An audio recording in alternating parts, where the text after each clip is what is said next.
ओम नमोर्यंताणं नमो सिद्धाणं नमो आर्याणं नमो वज्रायणं नमो लोहे सव्वसाहुणं मंगलम भगवान वीरो मंगलम गौतमो गणी मंगलम कुंद कुंदार्यो जैन धर्मोस्तु मंगलम ओंकार बिंदु संयुक्तम नित्यं जायन्ति योगिना कामदं मोक्षदं चैव ओंकाराय नमो नमः। अहोपकार जिनवर्णो कुंदनो ध्वनि दिव्यनो जिन कुंद ध्वनि आप्या अहो आ गुरु काहननो तुझ ज्ञान ध्यान नो रंग अमया दर्श रहो ओ शिव पद तक तुझ संग माता हाथ करो।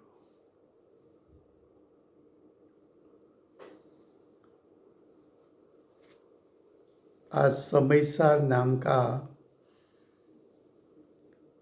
परम अध्यात्म शास्त्र है। भगवत कुंकुंदाचार्य देव ने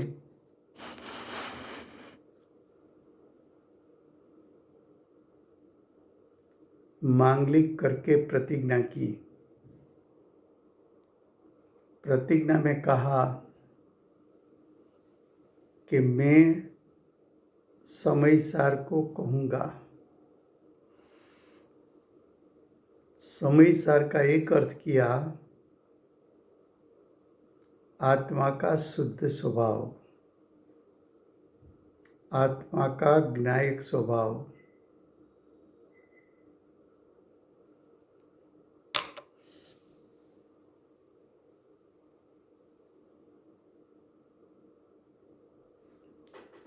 ज्ञायक स्वभाव वो शुद्धने का विषय है।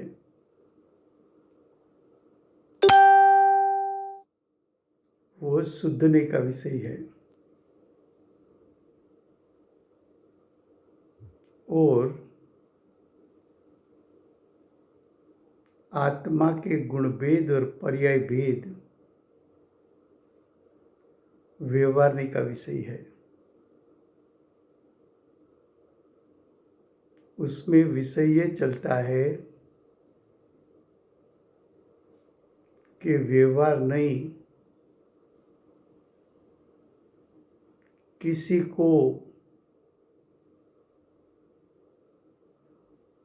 किसी समय प्रयोजनवान है। उसका अर्थ किया था कि व्यवहार नहीं, साधक को साधक की भूमिका में प्रयोजनवान है, ये विषय चलता है। उसमें 12वीं गाथा का भावार्थ चलता है। भावार्थ का प्रथम पैराग्राफ, उसमें 9-10 लाइन चला है। अब आगे, જ્યાં સુધી यानी जब तक यथार्थ श्रद्धा ज्ञान की प्राप्ति रूप सम्यक दर्शन की प्राप्ति नहीं होती, तब तक तो जिसका यथार्थ उपदेश मिलता है, ऐसे जिन वचन को सुनना क्या कहा? अब देखो, व्यवहार नहीं, किसको प्रयोजनभूत है उसका यहां एक दृष्टांत दिया।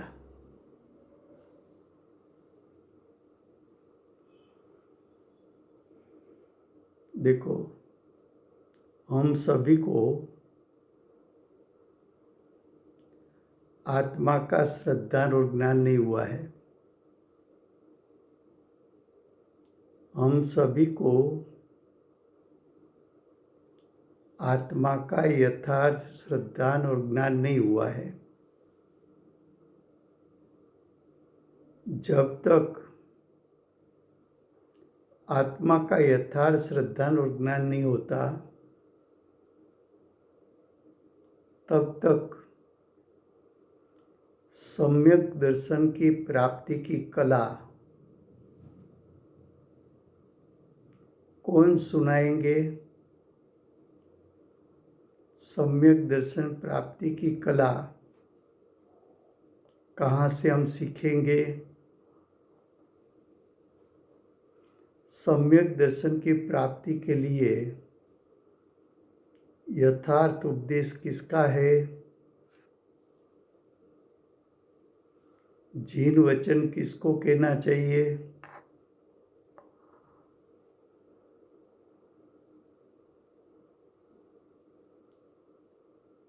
ये सब बात जिसको चार गति में दुख लगा है, जो चार गति से भयभीत है,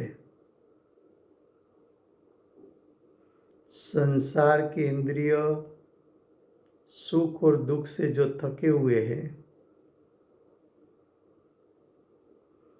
ऐसे जीव को आत्म सन्मुख होना है। आत्मा के सन्मुख होकर नायक स्वभाव का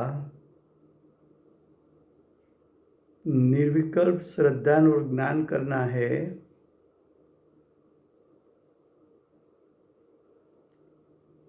ऐसे जीव को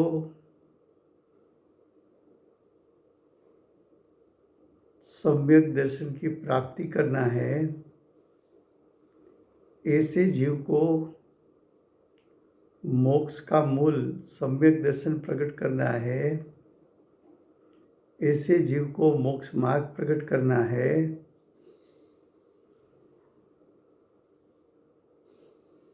तो ऐसे जीव के लिए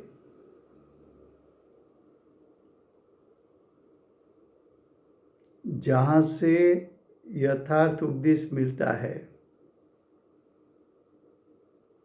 ऐसा जीन वचन सुनना चाहिए।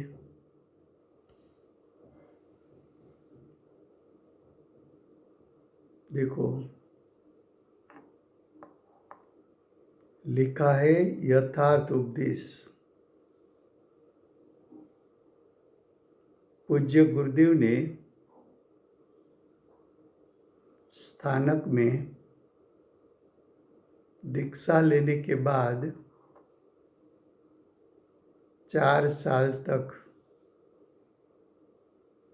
श्वेतांबर के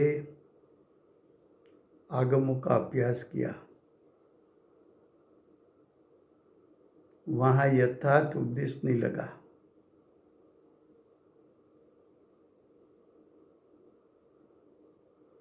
गुरुदेव यथार्थ उपदेश चाहते थे। क्यों? कि यथार्थ उपदेश के बिना सम्यक दर्शन का मार्ग कौन दिखा सकता है? मार्ग की प्राप्ति कैसे होती है? जिसने मार्ग प्राप्त किया हो वही तो मार्ग दिखा सकते हैं।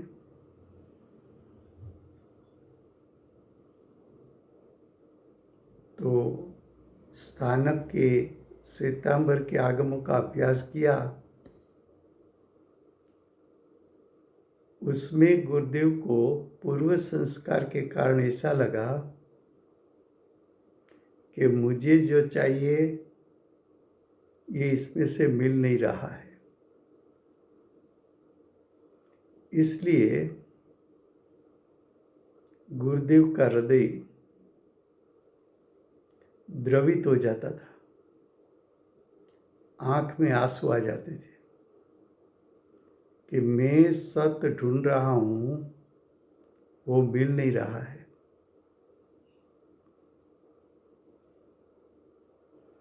जब समयसार मिला तो अंदर से आवाज आई कि ये अशरीरी बनने का शास्त्र है। समयसार का उपदेश यथार्थ उपदेश है। देखो,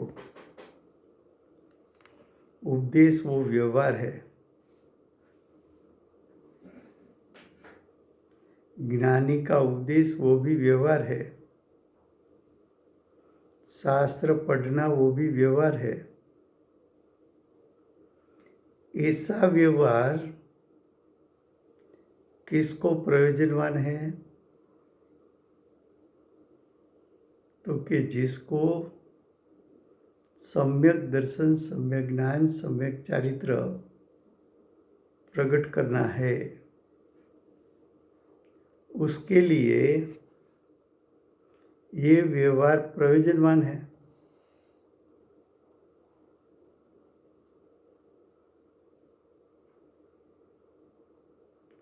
उपदेश का शब्द ग्रहण नहीं कराना है। उपदेश का जो वाक्य है,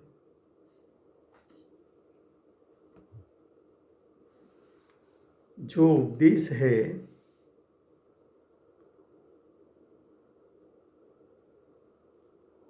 तो उपदेश का जो वाचक है, उपदेश का जो वाच्य है, उसको ग्रहण करने से सम्यक दर्शन की प्राप्ति होती है। उपदेश देना वो शुभ भाव है, वो व्यवहार का विषय है। उपदेश सुनना वो भी व्यवहार है, वो भी व्यवहार का विषय है। उपदेश को सुनकर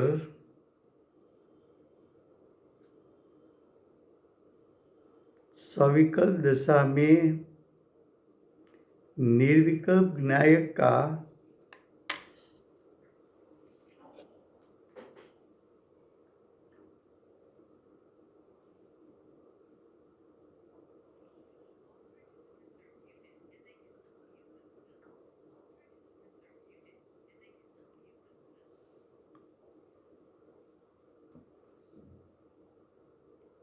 जो उपदेश सुना,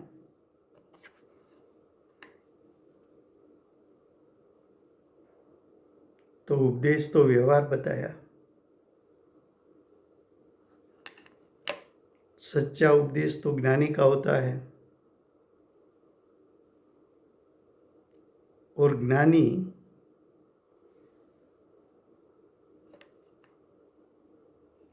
ज्ञानी को उपदेश देने का विकल्प आया, वो तो स्वभाव है। वो स्वभाव है तो व्यवहार का विषय। ये उपदेश सुनने का भाव वो भी व्यवहार है, सुभराग है, वो भी व्यवहार का विषय है। लेकिन उपदेश सुनकर उपदेश के शब्द ने जो ज्ञायक का स्वरूप बताया, वो स्वरूप को ग्रहण करना वो शुद्धि का विषय है। और ऐसा स्वरूप ग्रहण कर लेना, तब व्यवहार नहीं ऐसे जीव को प्रयोजनवान है ऐसा कहने में आता है। फिर से गुजराती में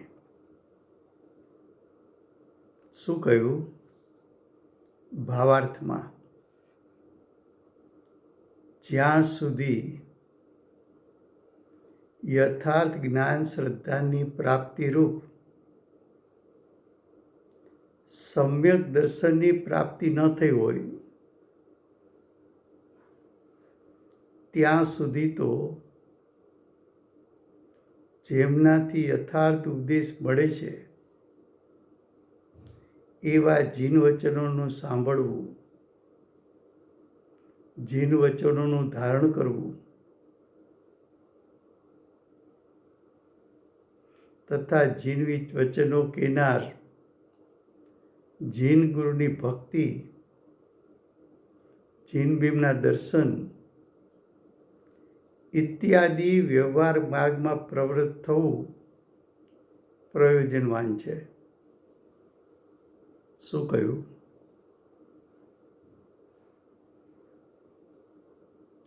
જ્યાં સુધી પૂજ્ય ગુરુદેવ અને માતાજીના પ્રતાપે સ્થૂળ ગ્રહિત મિથ્યાત્વથી તો આપણે છૂટ્યા હોય, કુદેવ, કુગુરુ, કુધર્મ એ બધી માન્યતા તો છોડી દીધી હોય, સાચા દેવશાસ્ત્ર ગુરુ સિવાય ક્યાંય મસ્તક નમતું ન હોય, પણ હજુ સમ્યક દર્શનની પ્રાપ્તિ ન થઈ હોય એવા કાળે, એટલે કે નિર્વિકલ્પ દશામાં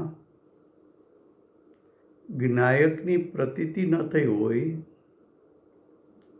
નિર્વિકલ્પ જ્ઞાને જ્ઞાયકનું સ્વરૂપ અનુભૂતિના કાળે જાણ્યું ન હોય એવા જીવને જ્ઞાનીનો ઉપદેશ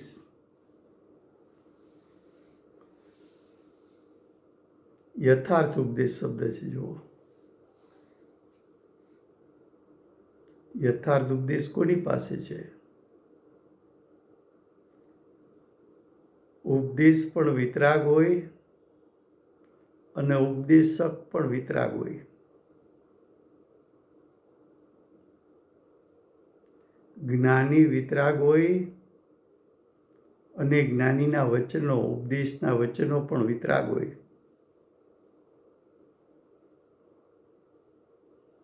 હવે જ્ઞાનીને ઉપદેશ આપવો હોય તો સવિકલ્પ દશામાં આવવું પડે। સવિકલ્પ દશામાં ઉપદેશ આપવાનો ભાવ છે શુભ ભાવ,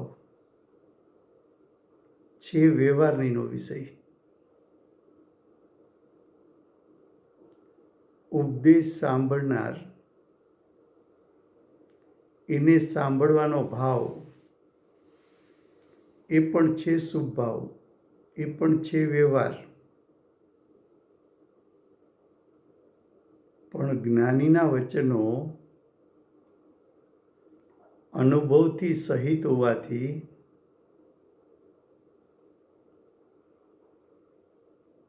જ્ઞાનીના વચનો રસબસતા હોવાથી જ્ઞાનીના વચનો અતિન્દ્રિય જ્ઞાન, અતિન્દ્રિય સુખથી રંગાયેલા હોવાથી એ વચનોમાં વાચ્ય એવો ત્રિકાળ શુદ્ધ સ્વભાવ દર્શાવવાની શક્તિ છે।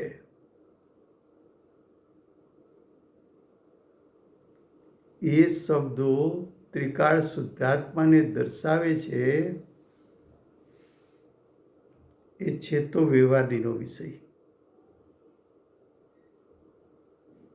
પણ ઉપદેશના શબ્દ ગ્રહણ નહીં કરતા ઉપદેશનું વાચ્ય એવો જ્ઞાયક સ્વભાવ જે ગ્રહણ કરવા માગે છે એવા જીવને જ્ઞાનીના વચનો વ્યવહારનો વિષય હોવા છતાં એવો વ્યવહાર નહીં પ્રયોજનવાન કહ્યો છે.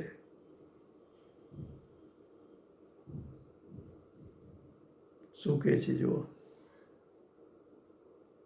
જીન વચનોનું સાંભળવું, ગુરુદેવના વચનો પ્રવચનમાં સાંભળવા, બેનશ્રીની તત્વચર્ચા, આત્માના અનુભવની ચર્ચા એ સાંભળવી, ગુરુદેવનો ઉપદેશ અને બેનશ્રીની તત્વચર્ચા એને ધારણ કરવી, પહેલાં શબ્દો ગ્રહણ કરવા, પછી એના ભાવ માટે એનું ચિંતન મનન કરવું તથા જીન વચનોને કહેનારા, જીન વચન એટલે રાગ દ્વેષ રહિત, જેમના વચનો મોહ રાગ દ્વેષ રહિત છે એ જીન વચનો મોહ રાગ દ્વેષ રહિત કહેનારા શ્રી જીન ગુરુ, રાગ દ્વેષ રહિત ગુરુ, જીન ગુરુ એટલે મોહ રાગ દ્વેષ રહિત ગુરુ, જીન ભક્તિ, મોહ રાગ દ્વેષ રહિત ભક્તિ, જીન બીમના દર્શન, વિતરાગ જીન પ્રતિમાના દર્શન, એના મહોત્સવ. આજે છેલ્લો દિવસ છે ને સોનગઢમાં, સિમંદર ભગવાન, પૂજ્ય ગુરુદેવના વાલા ભગવાન સિમંદર ભગવાન, કુંદકુંદાચાર્ય દેવ, ગુરુદેવ અને માતાજી ત્રણેય ઉપર જેનો ઉપકાર વર્તે છે એવા મહાવિદ્ય ક્ષેત્રના પ્રથમ તીર્થંકર, અનંત ચતુષ્ટયના ધારક, દિવ્ય ધ્વનિના દાતાર, જેમનો ઉપદેશ સાક્ષાત કુંદકુંદાચાર્ય દેવ લાવ્યા, જેમનો ઉપદેશ સંસ્કાર રૂપે પૂજ્ય ગુરુદેવ અને માતાજી લાવ્યા, જેમનો ઉપદેશ જાતિસ્મરણ દ્વારા માતાજી અહીંયા લાવ્યા, એવા જીનબીમના દર્શન, વિતરાગ પ્રતિમા, મોહ રાગ દ્વેષ રહિત વિતરાગ પ્રતિમા, જીન પ્રતિમાને જોતા જેમની આંખો સ્વભાવ તરફ ઢળી છે, એટલે કે જેમનો ઉપયોગ જ્ઞાયક સ્વભાવ તરફ ઢળ્યો છે, એવા ભગવાનના દર્શન, એ દર્શન છે વ્યવહારનો વિષય, છે શુભભાવ. પણ એ જીનબીમ એ વ્યવહાર તને લઈ જાય છે જ્ઞાયક સ્વભાવ તરફ. પ્રતિમા એમ કહે છે કે અમે અમારો ઉપયોગ અંદરમાં અમારી સ્વભાવ સન્મુખ કર્યો. તમે પણ જીન પ્રતિમાના દર્શન કરીને તમારા ઉપયોગને સ્વભાવ સન્મુખ કરી એમાં સ્થિર કરી દો.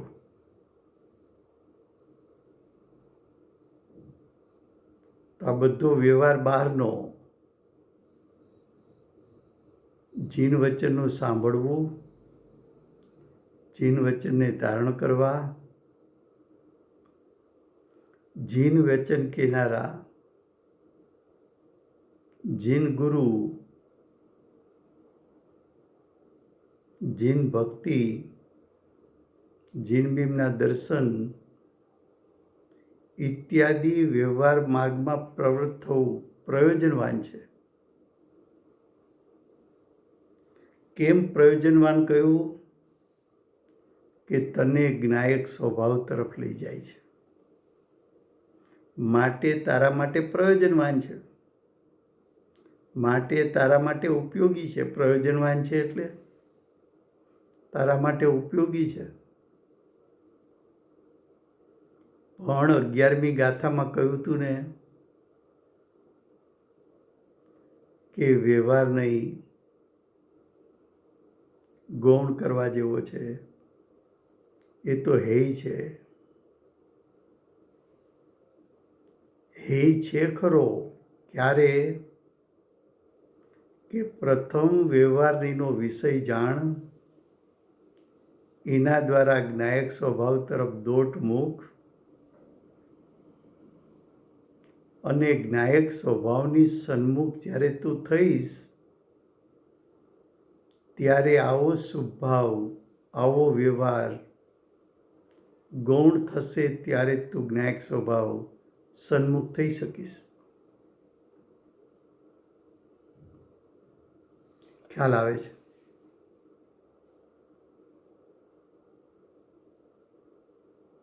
अब देखो आगे. और जिसको श्रद्धा ज्ञान तो हुआ है लेकिन साक्षात प्राप्ति नहीं,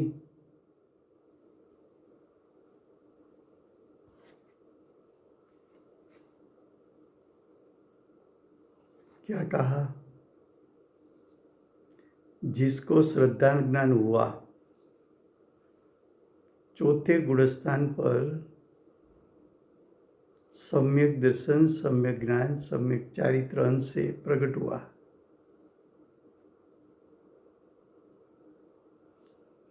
तीर्थंकर भगवान की वाणी सुनी, 12 अंक 14 पूर्व, उसमें जो विद्यमान है, उसकी परंपरा में जो विद्यमान है, ऐसे शास्त्र का अभ्यास किया, या मुनिराज का उपदेश सुना, या साक्षात सम्यक दृष्टि का उपदेश सुना, सुनकर ज्ञायक को ग्रहण किया. जैसे गुरुदेव ने समय सार को निमित्त बनाकर ज्ञायक को ग्रहण किया,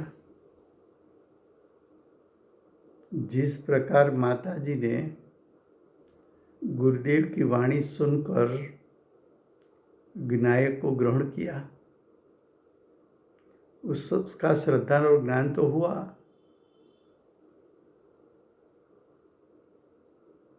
लेकिन साक्षात प्राप्ति नहीं, साक्षात प्राप्ति नहीं हुई. साक्षात प्राप्ति का अर्थ है केवल ज्ञान, केवल दर्शन नहीं प्रकट हुआ.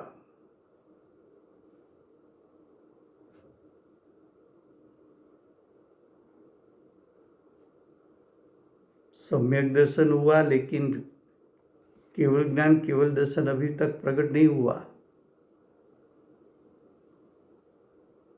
यानी साधक है, उसको यानी साधक को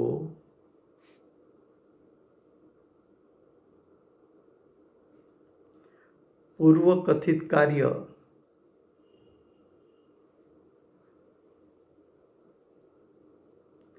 परद्रव्य का आलंबन छोड़ने लायक अणुव्रत महाव्रत ग्रहण किया, समिति गुप्ती पंच परमेष्ठी का ध्यान रूप प्रवर्तन उस प्रकार प्रवर्तने वाले की संगति करना और विशेष जानने के लिए शास्त्रों का अभ्यास करना इत्यादि व्यवहार मार्ग में स्वयं प्रवर्तन और दूसरे को प्रवर्तन कराना, ऐसा व्यवहार का उपदेश,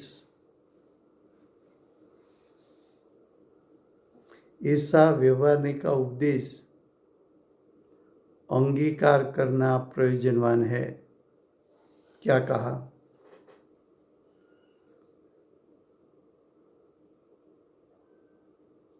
ज्ञानी की वाणी सुनी,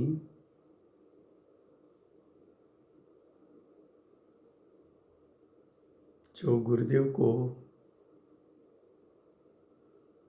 समय सार का निमित्त मिला, तो गुरुदेव ने सम्यक दर्शन सम्यक ज्ञान प्रकट कर लिया। गुरुदेव स्टार ऑफ इंडिया में सोनगढ़ में परिवर्तन किया। 3 साल 3 मास 3 दिन स्टार ऑफ इंडिया में गुरुदेव की वाणी छूटी। उसके बाद गुरुदेव स्वाध्याय मंदिर नया बना, उसका उद्घाटन था।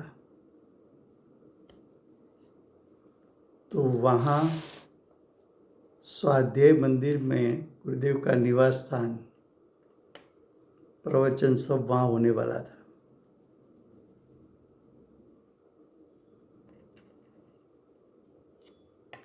तो मुमुक्षु समाज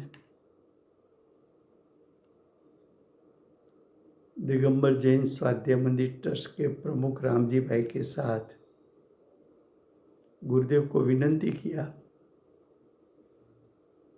कि कल स्वाध्याय मंदिर का उद्घाटन है और आपको वहाँ पधारना है, वहीं निवास स्थान है, वहीं ठहरना है।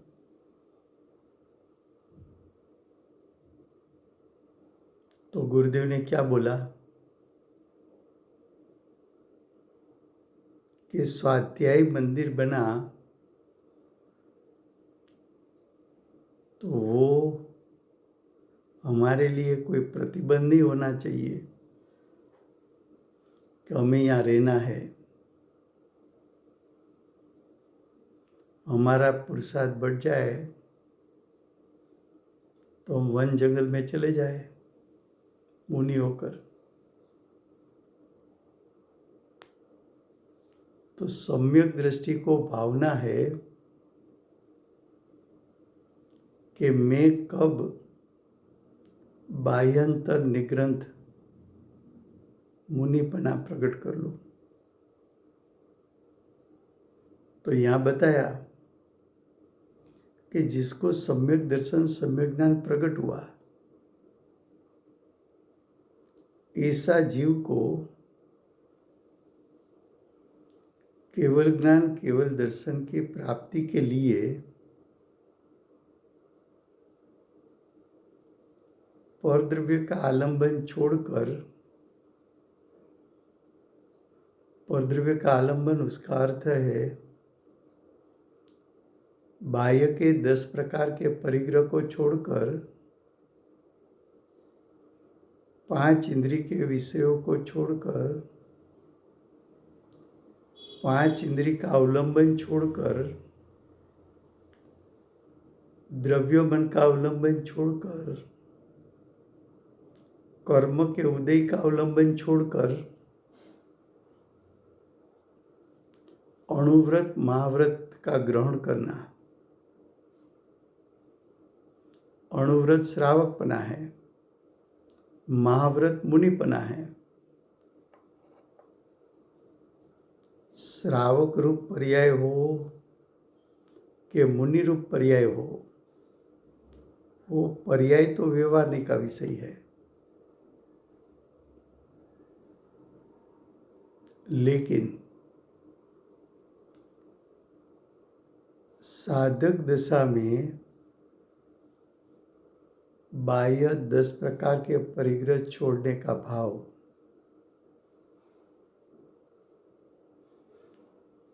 अशुभ भाव छोड़ने का भाव, शुभ भाव छोड़ने का भाव, शरीर की क्रिया को छोड़ने का भाव, ये सब हेतु व्यवहारने का विषय। लेकिन भूमिका अनुसार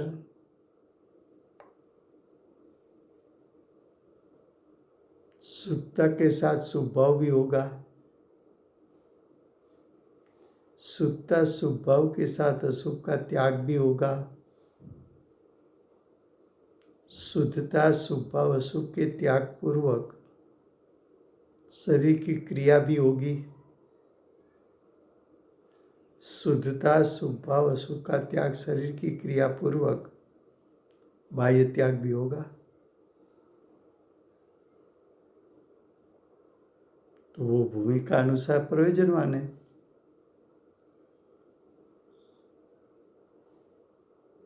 फिर भी ज्ञानी को साधक दशा अनुसार जो शुभ भाव प्रकट हुआ है वो हे बुद्धि से प्रकट हुआ है, उसको तो शादी अनंत काल के लिए ज्ञायक स्वभाव में लीन हो जाना है। लेकिन लीन हो जाए इतना पुरुषार्थ चलता नहीं।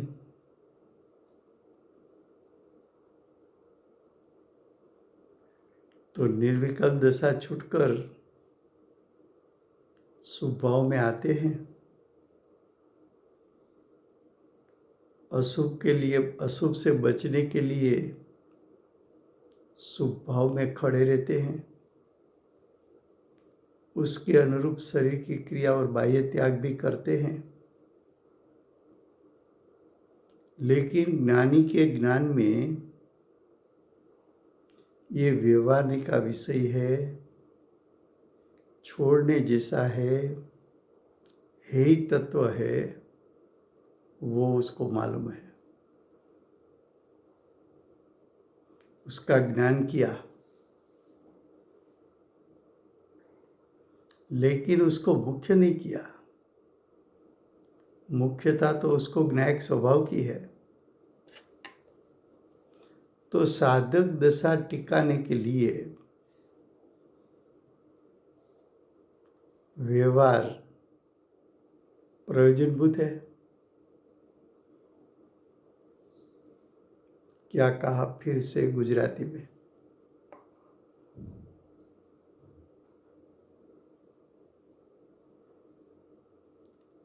જેમને શ્રદ્ધા જ્ઞાન તો થયા છે, જેમને એટલે સમ્યક દ્રષ્ટિને,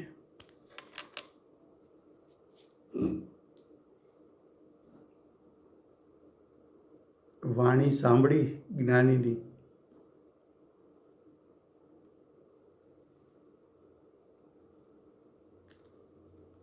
જ્ઞાનીની વાણી સાંભળીને દ્રષ્ટિ અને ઉપયોગે જ્ઞાયકને ગ્રહણ કરી લીધો, એવા સમ્યક દ્રષ્ટિ જીવને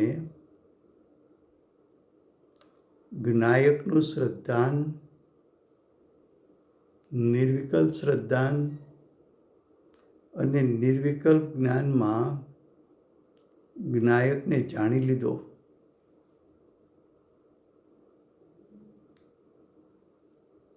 પણ હજુ પર્યાયમાં સાક્ષાત કેવળ જ્ઞાન, કેવળ દર્શન પ્રગટ થયું નથી. પરિપૂર્ણ જ્ઞાયકનું સામર્થ્ય પર્યાયમાં પ્રગટ થયું નથી. એવો સાધક જીવ, એવો સમ્યક દ્રષ્ટિ જીવ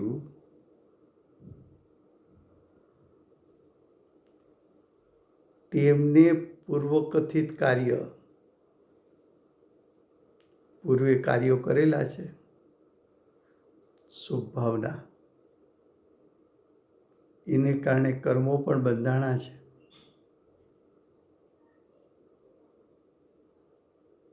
પૂર્વે કરેલા કાર્યમાં અજ્ઞાન દશામાં પણ ભગવાનની વાણી સાંભળી છે, જ્ઞાનીઓની વાણી સાંભળી છે, શાસ્ત્રનું અવલંબન લીધું છે, ભગવાનના દર્શન પૂજન કર્યા છે, શુભભાવ વ્રત તપ આદિ કર્યા છે.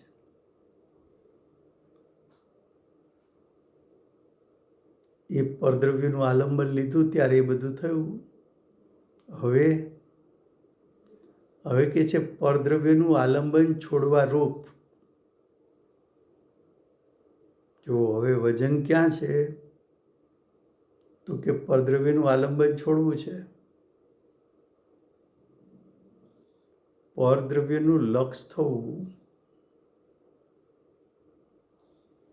એ પણ વ્યવહાર છે, વ્યવહારનીનો વિષય છે. સવિકલ દશા એ વ્યવહારનીનો વિષય છે સમ્યક દ્રષ્ટિ માટે. પણ ચારિત્ર ગુણ એવો છે ક્રમે ક્રમે શુદ્ધ થાય. એક સાથે પરિપૂર્ણ શુદ્ધતા પ્રગટતી નથી.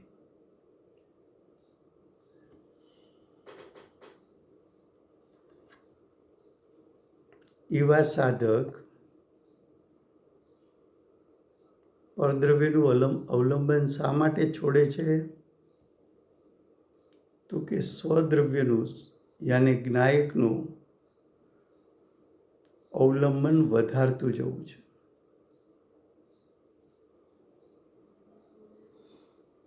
જેમ આપણે સ્વાધ્યાયની પ્રવૃત્તિ વધારવી હોય તો વેપાર ધંધા ઘરબારનું કામ છોડી દેવું પડે. પૂર્વે એ કાર્યો કર્યા હોય પણ હવે નીરસ લાગે. હવે એમ થાય કે જીવન કેટલું બાકી છે. ગુરુદેવ જેવા ગુરુદેવ મળ્યા, માતાજી જેવા માતાજી મળ્યા,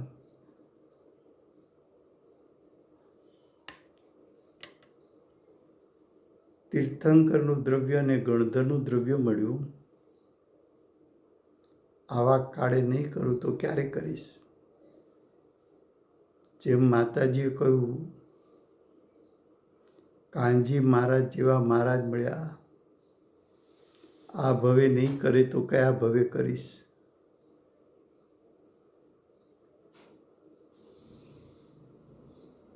તો હવે પરદ્રવ્યનું આલંબન છોડીને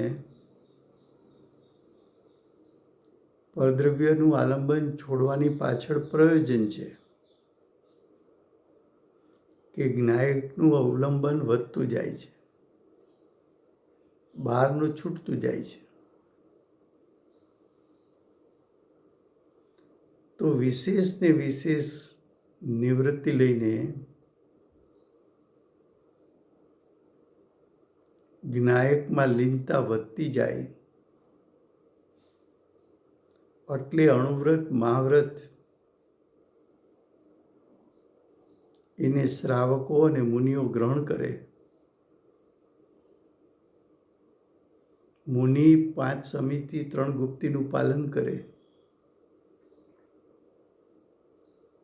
સવિકલ દશામાં પંચ પરમેષ્ઠીનું આરાધન કરે.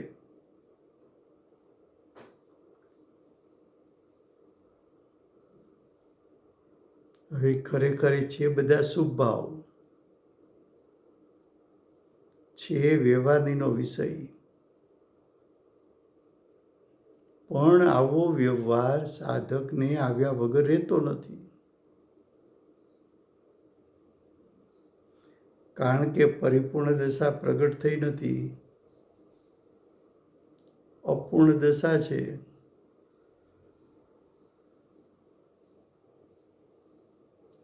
અપૂર્ણ દશા છે. અપૂર્ણ દશાને જેમ છે તેમ જ્ઞાની જાણે છે. કેટલું અવલંબન સ્વનું છે અને કેટલું અવલંબન પરનું છે જ્ઞાની જાણે છે. જ્ઞાનીની દશામાં શુભ ભાવ કે અશુભનો ત્યાગ કે શરીરની ક્રિયા કે બાહ્ય ત્યાગ બધો છે વ્યવહાર, પણ ભૂમિકા અનુસાર હોય છે. એમાં સ્વચ્છંદતા કરે એટલે કે મોક્ષ માર્ગે જેવું સ્વરૂપ બતાવ્યું છે, નિર્વિકલ્પ સવિકલ્પ જેવું સ્વરૂપ બતાવ્યું છે, એવું જો સવિકલ્પ દશામાં વર્તન ન હોય, સિદ્ધાંત મુજબનું વર્તન ન હોય, તો સાધક દશા નાશ પામે છે.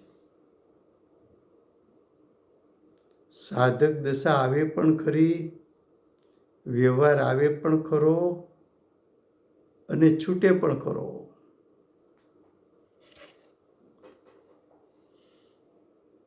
ખ્યાલમાં આવે છે.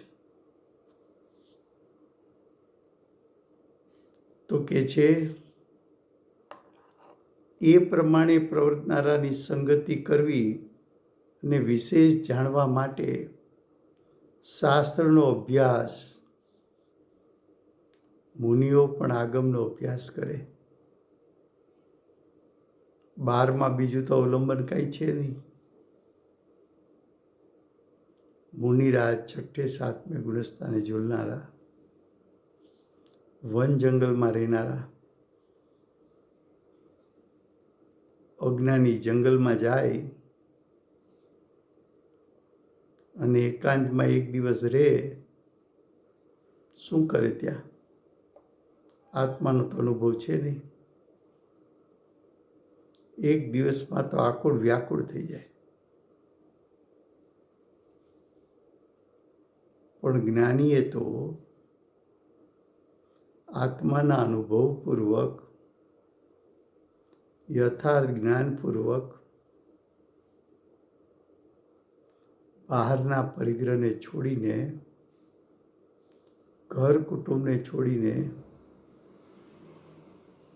શહેરને છોડીને, સંસારી જીવોને છોડીને એકાંત વન જંગલ પસંદ કર્યું છે. એકાંતમાં રહીને એવો પુરુષાર્થ ઉપાડવો છે કે શ્રેણી આરોહણ કરીને પૂર્ણતાની પ્રાપ્તિ કરીએ.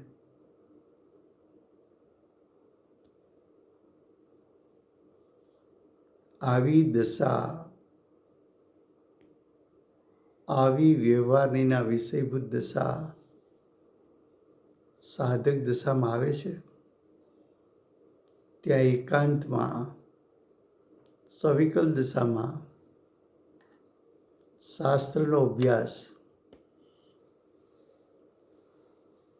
અનુભૂતિ જે થઈ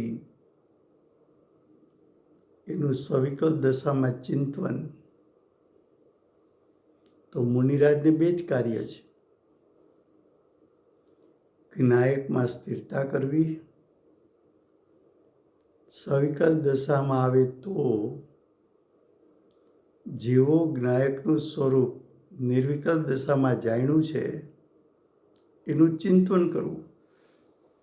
એ ચિંતન પણ છે વ્યવહારનો વિષય.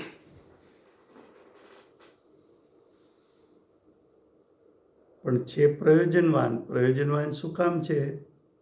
ઉપયોગી શું કામ છે? કે આવો વ્યવહાર ન હોય તો મુનિ પણ ટકી શકતું નથી. તો શું મુનિરાજ શુભ ભાવને વ્યવહાર સમજી અંગીકાર ન કરે તો શું અશુભ ભાવમાં ચાલ્યા જાય? તો સ્વચ્છંદતા કહેવાય.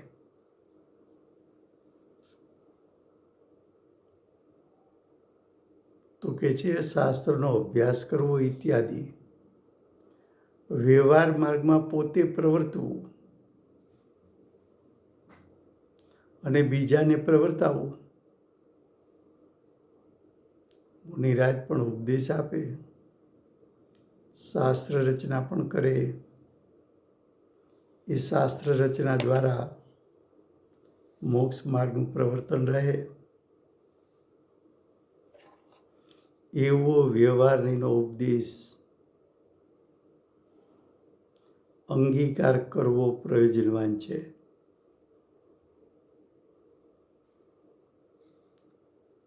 એના માટે ફૂટનોટ મૂકી છે પંડિતજીએ નીચે. વ્યવહારનો ઉપદેશ એમ ન સમજવું કે આત્મા પરદ્રવ્યની ક્રિયા કરી શકે છે. વ્યવહારનો અર્થ એવો નથી કરવો કે આત્મા પરની ક્રિયા કરી શકે છે. શરીરની ક્રિયા કે બાહ્ય પદાર્થોની ક્રિયા આત્મા કરી શકે છે એવો એનો અર્થ નથી. પણ એમ સમજવું કે વ્યવહારોપદિષ્ટ શુભ ભાવોને આત્મા વ્યવહારે કરી શકે છે. જે સવિકલ દશા આવી, સાધકને સવિકલ દશા આવી, એનું કર્તા કોણ? તો કે એના કર્તા જ્ઞાની છે. એ શુભભાવ પોતાની સત્તામાં થયો છે. પોતે નિર્વિકલ દશા છોડીને સવિકલ દશામાં આવ્યા છે. હવે કે છે વળી તે ઉપદેશથી એમ ન સમજવું કે આત્મા શુભભાવો કરવાથી શુદ્ધતાને પામે છે. જ્ઞાની શુભભાવ કરે તો એની શુદ્ધતા વધતી હશે? તો કે ના, શુભભાવને છોડશે તો શુદ્ધતા વધશે. પરંતુ એમ સમજવું કે સાધક દશામાં સમ્યક દ્રષ્ટિ શ્રાવક અને મુનિ દશામાં ભૂમિકા અનુસાર શુભ ભાવ આવ્યા વિના રહેતો નથી.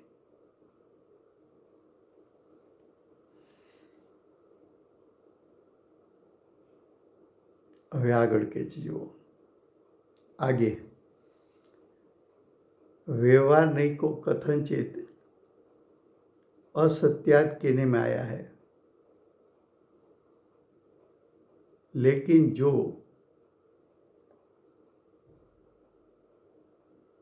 किसी उसको सर्व असत्यात जानकर छोड़ दे तो शुभोपयोग रूप व्यवहार छोड़कर और सदुपयोग की साक्षात प्राप्ति तो हुई नहीं, इसलिए अशुभ उपयोग में आ जाएगा, भ्रष्ट हो जाएगा और स्वेच्छारूप प्रवर्तन हो जाएगा और नरक आदि गति या तो निगोद को या तो संसार में भ्रमण करेगा। इसलिए शुद्धने का विषय जो साक्षात शुद्धात्मा, उसकी प्राप्ति जब तक नहीं होती तब तक व्यवहार भी प्रयोजनवान है। क्या कहा कि ज्ञानी ज्ञायक स्वभाव में स्थिरता पा न सके और सविकल दशा में आए तो सविकल दशा में आए तब साक्षात ज्ञायक का ग्रहण नहीं है और शुभ और सविकल दशा में शुभ भाव भी नहीं करेंगे तो अशुभ भाव पर चले जाएंगे और अशुभ भाव का फल नरक निगोद है।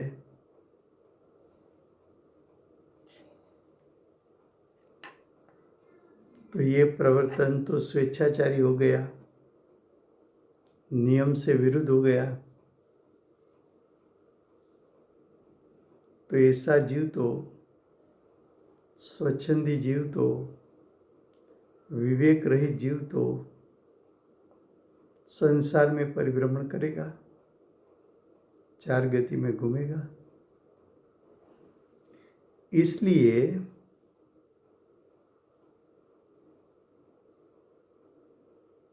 शुद्धने के विषयभूत शुद्धात्मा की प्राप्ति जब तक नहीं है तब तक व्यवहार प्रयोजनवान है।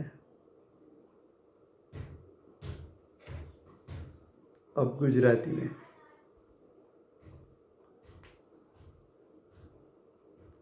गुरुदेव माताजी का उपदेश આપણે સાંભળો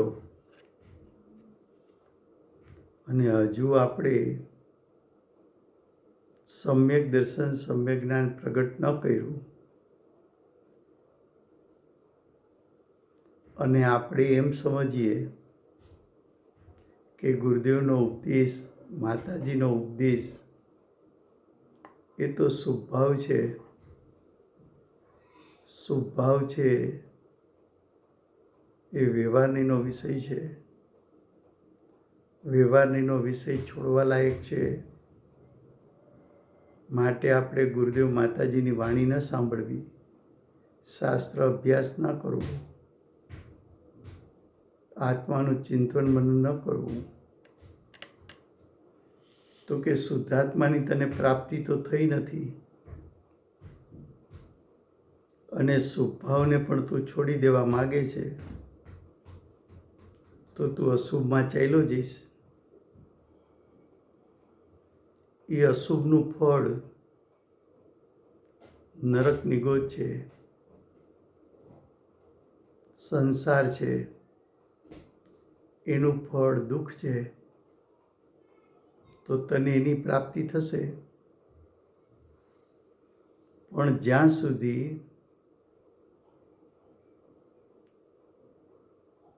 તું દ્રષ્ટિ દ્વારા જ્ઞાયકનો સ્વીકાર ન કરે, જ્ઞાન ઉપયોગ દ્વારા જ્ઞાયકને જાણી ન લે ત્યાં સુધી જ્ઞાયકને ગ્રહણ કરવા માટે જે વિતરાગતાનો ઉપદેશ ગુરુદેવ અને માતાજીનો છે એ સાંભળીને તારા પુરુષાર્થને વેગવંતો કરીને જ્ઞાયક તરફ તું જો નહીં જા, એને પણ તું હે માનીશ તો તું અશુભની પ્રવૃત્તિ કરીશ અને અશુભની પ્રવૃત્તિમાં તને નરક નિગોદ મળશે, સંસારની પ્રાપ્તિ થશે,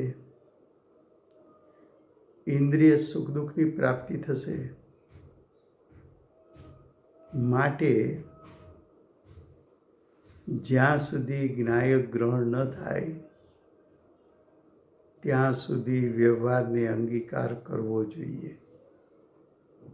લ્યો સમય થયો છે।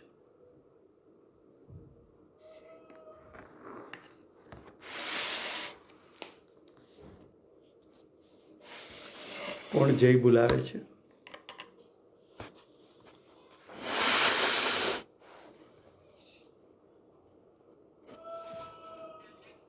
હા,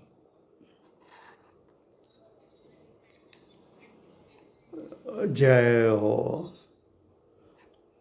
મૂર્તિ ભગવતી માતનો જય. માતનો જય હો. ધર્મનો જય હો.